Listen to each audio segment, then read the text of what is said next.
আগামীকাল আবার হরতাল কর্মসূচি পালন হবে।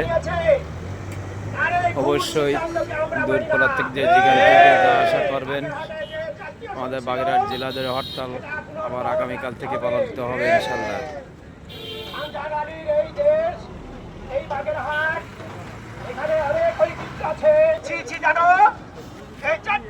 ফিরিয়ে দেয় যতদিন এই 4টি আসন ফিরিয়ে দেওয়ার সিদ্ধান্ত না নিচ্ছে 4টি আসন যেন ঠিক থাকে, সবাই আমাদের জন্য দোয়া করবেন যাতে আমরা বাগেরহাট 4টি আসন ধরে ঠিক রাখতে পারি।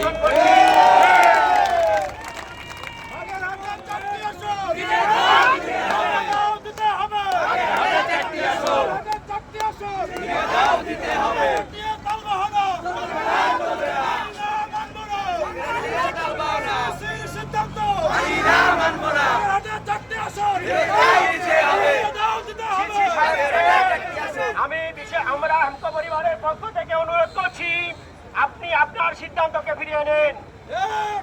যদি আপনার সিদ্ধান্ত ফিরিয়ে না নেন, বাগেরহাটের দলীয় জোটের সাথে আমরাও একত্রতা পোষণ করছি।